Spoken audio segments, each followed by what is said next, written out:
Morning বন্ধুরা, প্রীতমের নতুন ব্লগে তোমাদের সবাইকে ওয়েলকাম। তো আজকে ভিডিওটা শুরু করি। আমার মায়ের সাথে একটু গড়িয়ার দিকে যাব। প্রথমে টিফিনটা করে নিই, তারপর আমার মায়ের সাথে গড়িয়ায় যাব। আজকের টিফিন হচ্ছে আমার পাউরুটি মাখন আর ডিম অমলেট। এটা খেয়ে কথা বলছি তোমাদের সাথে। তো বন্ধুরা, একটু গড়িয়ার দিকে যাব আমি আমার মা। তো মায়ের একটা কি কাজ আছে, ওটা সারার জন্য। তো চলো বাইরে দেখা করছি। বন্ধুরা, এখন 45 মিনি বাস স্ট্যান্ডের এখানে দাঁড়িয়ে আছি। এবার একটু যাচ্ছি, দেখি মা কোন কোন দোকানে যায়। এই হচ্ছে রাজ বিরিয়ানি বাটা। এখানে যারা যারা এই এলাকায় থাকো তারা ঠিক চিনতে পারবে জায়গাটা কোথায়। এটা হচ্ছে গড়িয়ার মোড়, সবসময় জমজমাট হয়ে থাকে। নিজের জন্য একটা বোতল কিনবো বলে এই দোকানটার সামনে দাঁড়িয়ে আছি, কিন্তু দোকানদারই নেই। কি করব, অনেকক্ষণ তো দাঁড়িয়েছিলাম, খেলাগুলো দেখছিলাম। তারপর দেখি যে একটা বন্ধু দাঁড়িয়ে আছে দোকানের সামনে। সবাই দেখে নাও বন্ধুটাকে।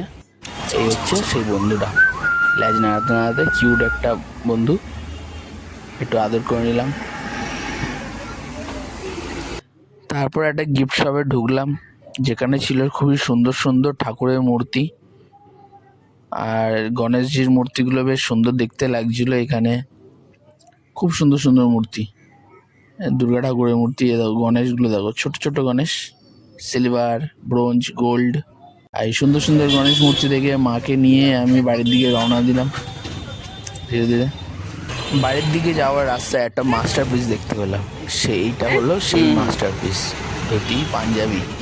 তারপর আমার একটা পছন্দের কচুরির দোকান থেকে কচুরি কিনে খেলাম।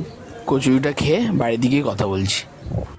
রোদ্দুর আর জ্যামের মধ্যে থেকে লড়াই করে বাড়ি চলে এসেছি। যত অনেকক্ষণ ধরে ঘোরাঘুরি করেছি গড়িয়ার রাস্তায়। এবার একটু স্নান করব। ওয়েদারটা দেখো দেখো দেখো, আবার জল জমাবে রাস্তায়, আবার জল জমবে। তারপর সেই একই জিনিস হবে, আবার রিপিট হবে। কয়েকদিন আগে যেরকম বৃষ্টি পড়ছিল, এই দেখো মেঘ ডাকছে আবার। আজকের বিকেলে বেরোতে পারি কিনা, এই যা ওয়েদারে দেখছি বিকেলে তো মনে হয় বেরোনো যাবে না। কিন্তু বেশিক্ষণ থাকা যাবে না, কারণ যখন তখন আবার বৃষ্টি নামতে পারে। আকাশের অবস্থা একদম ভালো না। 3-4 দিন ধরে খালি ভিজছে, খালি ভিজছে। পাটুলির এখানে দাঁড়িয়ে আছি, অনেকক্ষণ ধরে বসে আছি। বসে বসে নিজেকে দেখছি ক্যামেরার মধ্যে কেমন লাগছে আমাকে। তারপর দেখলাম এখানে অনেক দৃশ্য আছে, যেগুলো একটু ঘুরে ঘুরে দেখাটা উচিত।